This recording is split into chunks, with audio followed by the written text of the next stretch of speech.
Professor Yunus ছাত্ররা আপনার চেয়ারে বসেছে, তাদের ডেকে না বক্তৃতা দিলেন সামনে রেখে, মেলা ইমোশনাল বক্তৃতা দিলেন আর কি। কিন্তু এই যে ছেলেগুলা চোখ হারায় আপনার সাথে এসে দেখা করতে চায়, দেখা করতে পারে না কেন? দেখা করেন না ওদের সাথে?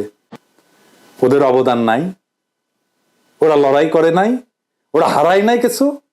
কেন দেখা করেন না তাদের সাথে? না করতেছেন চিকিৎসা, না নিচ্ছেন কোনো খবর।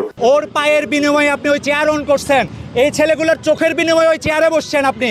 আপনারা কেউ গুলি খান নাই, গুলির দুঃখ বুঝবেন না। ঢাকা মেডিকেল নেওয়ার পরে আমাকে অপারেশন করলো, পরের দিনেই অপারেশন করে 3টা গুলি বের করলো। ওইখান থেকে আমার সিট গেল জাতীয় চক্ষু হসপিটালে, ওইখানে আমার এই যে অপারেশন করলো 4-5 দিন পরে, আবার অপারেশন করলো, 2বার অপারেশন করলো আমার চোখটাকে। 2বার অপারেশন করার পরে কেন 8টা গুলি চোখের ভিতরে থাকে যায়? আমি পঙ্গু মানুষ, মানে আমি চলতে পারি, আমার হুইল চেয়ার দিয়ে চলতে হয়, আমার হাতে দেখেন, পা দেখেন, আমাকে কেন ধরে রাখছে? আমার প্রশ্ন, আমার এখানে আসতে হয়েছে কেন? আমি এই মানুষগুলো নিয়ে এখানে কেন আসতে হয়েছে? সর্বশেষ আমার সাথে অনেক উপদেষ্টার সাথে কথা হয়েছে, তাদের কথা শুনে মনে হচ্ছে আমরা এখানে, এরা গুলি খেয়ে অপরাধ করছে, এরা আহত হয়ে এরা রাস্তায় নেমে অপরাধ করছিল।